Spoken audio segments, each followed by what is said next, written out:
I want to say thank you all who have served this afternoon. We're having good country church today in Jesus' name. I grew up having church like this. So the Lord is good and he's great and he's kind. He's wonderful. And for that, we are grateful. We're grateful. Listen, our scripture has already been read in our hearing today. I'm going to read it again for us. This particular pericope, this narrative, is found in various gospel accounts. I've chosen to read the Markian account. I want to tell you what it says in Luke, though, before I read the Markian account, because this is important to me. This one little factor, but I like Mark's account. But I'm going to tell you what Luke says. Luke says, when they all gathered, that the power of God was present to heal them all. I just want to throw that out there, because that's there. That the power of God was present to heal them all. So I've got to add that in to the Mark text, and then I'll read the Mark text. All right. So verse number 1, coming from chapter number 2, says, and when he, Jesus, had come back to Capernaum several days afterward, it was heard that he was home. Would you look at your neighbor and say, welcome home, welcome to the house? And many were gathered together, so that there was no longer any room, not even near the door.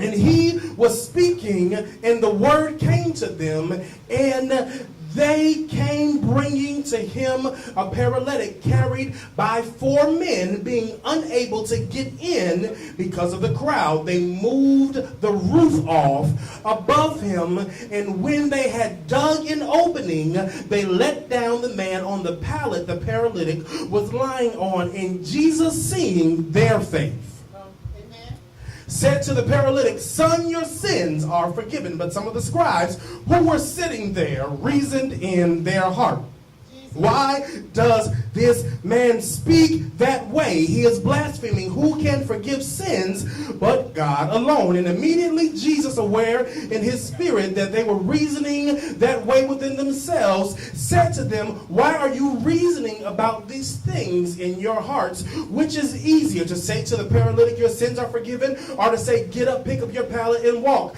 But so that you may know that the Son of Man has authority on earth to forgive sins, he said to the paralytic, I say to you, get up, pick up your pallet, and go home.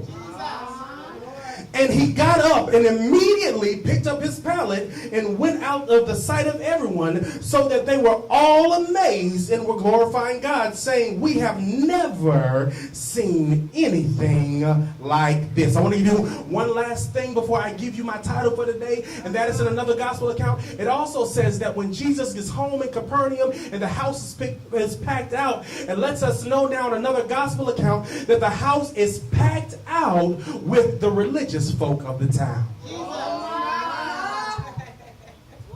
Can you look at somebody and just say to somebody, help me announce our title for this afternoon? When enough is enough. When enough is enough. And see, right now in our world, there are 2 things that are true. God is still present, performing miracles, signs, and wonders. He's still forgiving. He's still healing. And 2, there are people stuck, unable to help themselves. They are unable to move to their next place because of their current conditions, and their current conditions require assistance of someone else. There are people right now in the best hospitals in this city that cannot move on their own, that cannot feed themselves, that cannot use restrooms by themselves. There are children who have been kidnapped from their parents and given aluminum blankets to keep warm and placed in cages like ravenous dogs, and cannot get back to the safety of their families by themselves. There are people who have been in jail, who have caught felony cases, and are now trying to live free and honest lives, making a free and honest living and wage, but cannot, because there are laws in this country that make it impossible, or nearly impossible, for them to be able to do such. There are people everywhere like the man in our pericope. People who are stuck and can't move. They've fallen and they can't get up. And much like the man in the narrative and how the world is filled with people who are stuck and cannot move by themselves, there's also a lot of people in the narrative, like the rest of the folk in the narrative, who are running to every place that Jesus is. They're running to every conference. They're running to every prophetic gathering. They're running to every church of the hotness. They're running and standing in line to get indoors for services. They're running because they heard that Jesus was in town and they want to see. They're not necessarily going because they want to be healed. They're not necessarily going because they want to be set free. They just want to be in the environment. They want to be there. So have you ever been in worship, and you've been in worship, you're trying to figure out how people are getting the presence of God because everybody's got their phone out live streaming? Everybody's on Facebook Live. Everybody's on Instagram Live. Everybody's streaming live. So how is it that you're worshiping? How is it that you're paying attention? How is it that you're getting your healing? Isn't the church Facebook Live and isn't the church streaming? Can't you just share that stream and put your phone down so you can be present in the room for the moment? Everybody's going to where Jesus is, and that's fine, but everybody's going for the sake of sitting or for the sake of getting a word. But what are you doing for your neighbor? This is the last week in our series on the You in Community, and I want to tell you that you are empowered to make a change. You are empowered to make a difference. You are empowered to be the difference maker. While everybody else is sitting in the room, and the church house is packed out, and the conference house is packed out, and the parks are packed out, and every place is packed out around you, and everybody is concerned about themselves.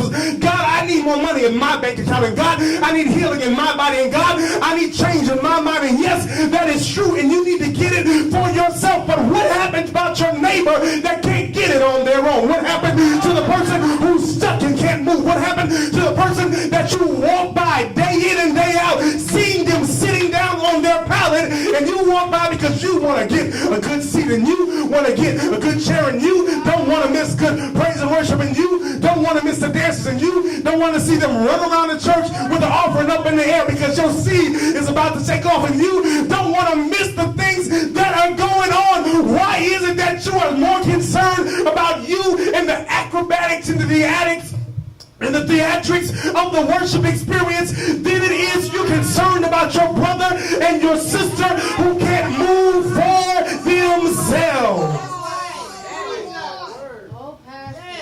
And see, there had to be something about this particular man that he said, enough is enough. I need something different. I need to be able to do something different. And see, the text doesn't give us a whole lot of details. And if you ever heard this particular be preached in any particular church, in any particular revival, in any particular setting, oftentimes you hear that these four people are this man's friends, but nowhere in any part of the gospel does it say anything about this man being friends with any of these people.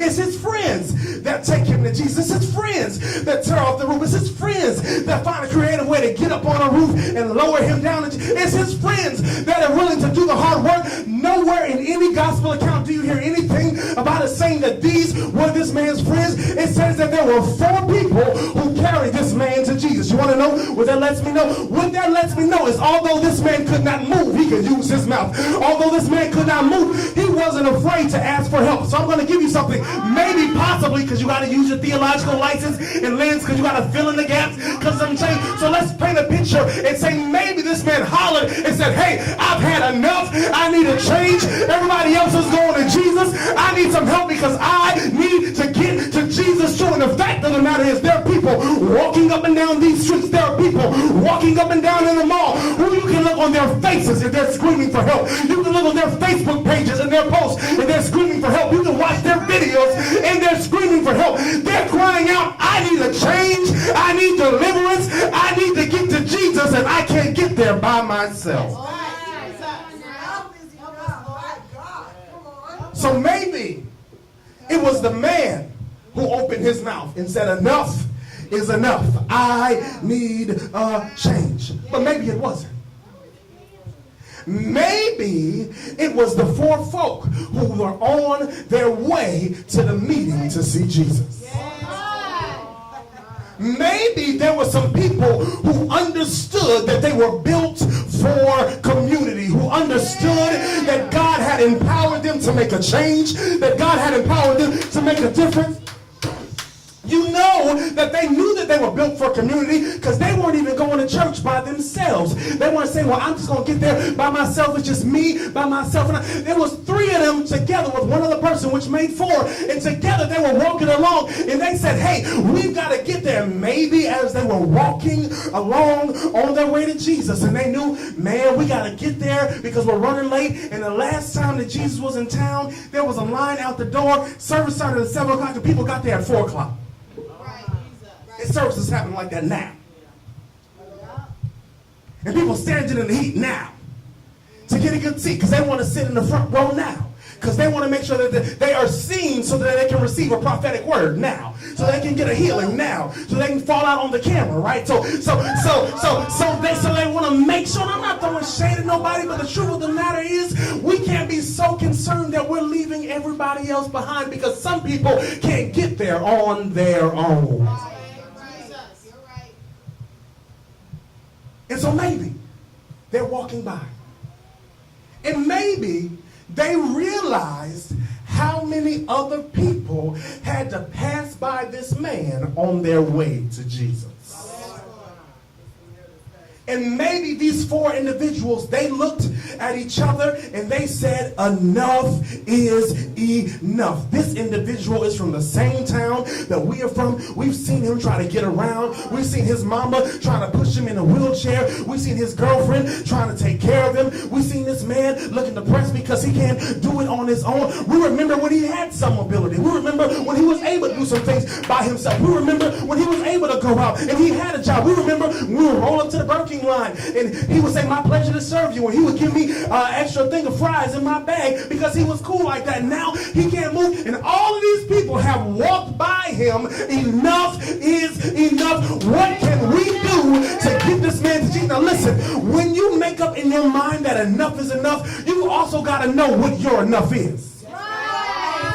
See, these individuals did not have a savior complex. They did not say, I've got to take on all of this man's burdens. I've got to take on all this man's weight. I've got to try to do it all on my own. I've got to try to lay hands on him myself and get him healed. I've got to try to cast out whatever may be in him. I've got to try to fix this all on my own. No, rather what they said is, I know what I can do and what I can't do. I know what my limitations are. I know what my abilities are. And the fact of the matter is, I've got enough grace on my life. I've got enough ability on my life that even if I can't make it happen for him, I can get him to the place where it can happen for him. Yes, sir. Lord. I can get him to Jesus. And see, some of our problem has been some of the reason why we've been going crazy in our hearts and going crazy in our minds and going crazy in our lives. And we've been trying to be the fixer when in fact Jesus is the fixer. We've been trying to be the one who's trying to regulate people's mind and regulate people's heart and get them all together and be all this right. Listen, you can support people. As a matter of fact, these 4 individuals supported this man all the way to Jesus. So there's a way that we support one another. But you can't be Jesus for nobody. You can only get people to Jesus. And so they get him there. They say enough is enough. And when they get him there, the thing that I love about community is when you're in community, you find an easier way to get things done. I guarantee you, most of us in the room right now wouldn't have said nothing about tearing off nobody's roof. We would have been concerned about insurance. We would have been concerned about somebody calling the cops. We would have been, y'all done seen this meme. Excuse me, somebody, they're over here trying to climb up the wall to get to Jesus. You know which meme I'm talking about. And so, we would have been more concerned with all those things. But somebody in this group had to say, listen, y'all, we've got to get this man to Jesus. We can't get in through the door because there's no room to get him in through the door. And you know how y'all cousins do. You know how you be when you want a good seat and you get mad when people start pushing you. You get mad, you start rolling your eyes and cutting your eyes. You be ready. Don't look at me like that. You go to cussing folk out and you go to doing all kind of, you go to cussing folk out. You go to doing all kind of stuff now because, they done pushed you one too many times. They done aggravated you. They done got on your nerves. And you trying to be nice because you at church. Right. That's right. Come on now. You done went to the bathroom, you done came back, somebody done let somebody sit in your seat. Oh, it's about to go down.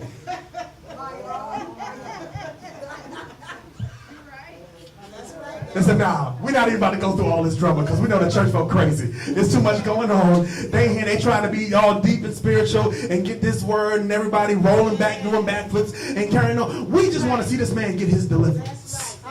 We want to see him get his breakthrough. So we've got to find a creative way to get him to, and I believe that God is getting ready to give you witty ideas and creative ideas because he's getting ready to give you the task, whether you know it or not, to help get people to Jesus so that they can be delivered. Help get people to Jesus so that they can get changed. Help people get to Jesus so that they can get set free. God is getting ready to empower you to get people to Jesus. Don't believe me? Just watch. I'm going to tell you why it is. Well, because there are 4 people that carry him. Jesus. If you add him to the number, what you got? 5. And 5 is the number of. And God is getting ready to give you the grace to get it done. God is getting ready to empower you with the grace to be able to get them to Jesus so that they can see Jesus. Yes. Now, Thank you, Jesus. get them there, decide, okay, we got to get them down through the roof. I can imagine stuff starting to fall down. Y'all would look crazy if all of a sudden you saw the sky in this roof. Right. If the ceiling started shaking and moving. Yes. Stuff started falling down from the ceiling. And this man from the sky gets lowered down into the room. Now, I want to tell you why it's so important for us to be in community. Why it's so important for us to make a decision that enough is enough and that we're going to do our part to help people get to Jesus. Yes. Yes. Jesus, in our particular pericope, doesn't look at the man who's coming down from the sky. He's not fazed at this. Thank you, Holy Spirit. Let me help you for just a minute. Jesus is not fazed by your creative methods to get people to him. We're more concerned about trying to get people through the front door. We're more concerned about trying to do it the regular way. We're more concerned about trying to do it the way that makes the most sense. Jesus wasn't even fazed about this man flying down from the sky. Rather, he recognized now that it took a level of faith and tenacity of some other people to get this man here. He looks at the individuals and he then says to the man, their faith has caused for your sins to be forgiven. Yes. Their faith. Somebody else. Yes, Lord. Your faith is getting ready to cause catapulting change in the lives of people in this community, of people in your community, of people in your family. If you are willing to think outside of the box, if you are willing to say enough is enough, I just got to do my part to be able to get them to Jesus. If you can just get them to Jesus, then Jesus is going to do the rest, because Jesus is going to be able to see the faith that you have, even if they don't have faith in the moment, even if their faith isn't built in the moment, even if they're not all the way there in the moment. Sometimes people don't have enough faith to believe for themselves what God can do for them. But baby, if you can just believe for them what God can do for them, if you can just pray, if you can just persevere, if you can just lay on your face, if you can just cry out to God and say, God, I'm crying out on behalf of my son, I'm crying out on behalf of my daughter, I'm crying out on behalf of my neighbor, I'm going to trust you for their change, I'm going to trust you for their future. If you can just cry out and get them to Jesus, then their sins can be forgiven. Yes. See, one of the primary reasons why we get people to Jesus is so that their sins can be forgiven. Let me say this another way. So that they can experience the full love of God. Do you know how many people in the world are looking for love in all the wrong places? Are looking for love in money, are looking for love in sex, are looking for love in drugs, are looking for love in attention, are looking for love in promotion and in relationship and everywhere else but God. And it is the relationship, this forgiving relationship, that he comes into relationship first. Yes, Lord. Then the religious folks, see, I told you that everybody who was there wasn't there That's right. for the sake of trying to get deliverance, for the sake of trying to get freedom. How do you know? Because if they were, when the man started coming down from the ceiling and they caught a hold of what Jesus was doing, the whole church would have broke out into praise. Yes.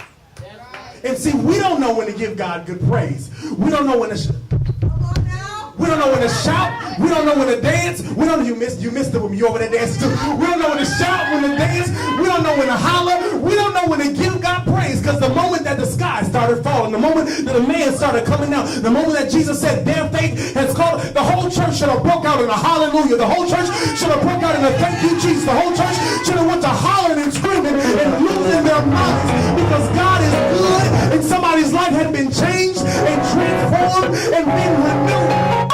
Hallelujah. But instead, they looked and said, "Who does he think that he is? My God. Who does man think he is? My God. That he can forgive somebody's sins." My God. And Jesus looks at the folk that he's teaching to. Yes, he is. The folk that are sitting in the room where Luke says, "And the power of God was present to heal them." Yes, Lord. Don't you know that oftentimes we miss our healing and our deliverance because we're so caught up trying to prove a point or trying to be right or trying to look and see, that we miss the very presence and the power of God in the room to heal us, to deliver us, to change us, to make us free, to make us whole, because we're too consumed worrying about everything else and everybody else and how it's going to happen and why it's going to happen and what's going on and why and who shot John and what for and why, who done it when. Jesus. Who does he think that he is? My God. Jesus looked at these same people, probably the people sitting on the first 5 or 10 rows that got there early. That's right. So let me ask you a question. You tell me which one is easier. For me to say that his sins are forgiven, or for me to say, "Take up your mat and walk and go home." Then he turns to the man and he says, "You know what? Take up your mat, take up your pallet, take up your bed, get up, and walk home." Oh, thank you, Holy Spirit. God is not concerned about the people who try to figure out how you got what you got. That's right. God is not concerned about how you get to him as long as you get to him. Watch this. But God is getting ready to cause for there to be a situation where you can walk straight through with clarity, which you could not get to on your own in the first place. Pastor, what are you talking about? Jesus looks at the man, says, "Listen, be healed." And I believe that we're getting ready to experience a wave of healing. Yes. Yes. Emotional healing, mental healing, physical healing. That miracle signs and wonders are getting ready to break out among us. Jesus. And that's exciting for me. But what's equally exciting is Jesus looks at this man who finds him way in the middle of this crowded room, says, "Be healed, pick up your bed, and go home." It says that everybody in the room is amazed, and he goes home. Now, riddle me this. If they could not get in the room because it was so packed that people were standing by the doors, how did he get out? Because he didn't go back out.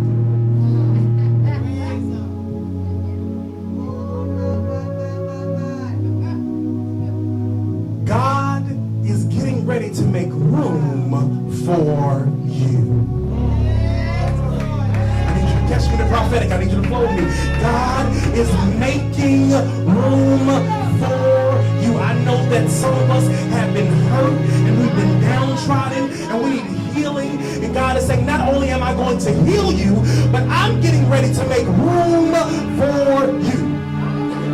Where it seems like there has been no room before, where it seems like there has been no space before, God is getting ready to part a sea of people so that you can walk straight through with clarity. God is sending you back home. Home is where the heart is. God is sending you back home. Home is where healing is. God is sending you back home. Home is where health is. Home is where help is. God is sending you back to the place where you can be restored, where you can be redeemed, where you can do the work. Home is the place that you go where you can get rest so that you can get up and you can do your work.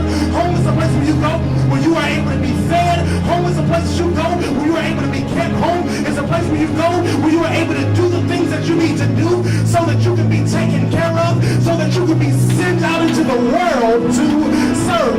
God is making space for you so that you can walk straight through and get everything that you need.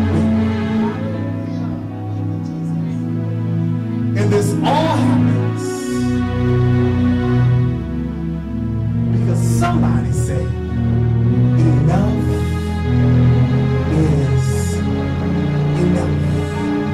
It's time for something to change. Something's got to give. And I wonder if there's anybody in the room today, anybody watching online, who's looked around them in their communities, who's looked in their own life, and they can say enough is enough. Something's got to give. Enough is enough. Something's got to change. Enough is enough. Something's got to change the way that I think. Enough is enough. Something's got to change in my relationship with God. Enough is enough. Something's got to change in my community. Enough is enough. Something's got to change in my job. Enough is enough. Something's got to change in my family. Enough is enough. I'm sick and tired of being sick and tired. I'm sick and tired of not being able to move. I'm sick and tired of things being the same old way. Enough is enough. And all we've got to do is get to Jesus, because Jesus is ready to forgive. Jesus is ready to heal. Jesus is ready to make free. Jesus is ready to change lives. Jesus is ready to do it. Jesus is ready to make a way where there seems to be no ways, because he's a way maker.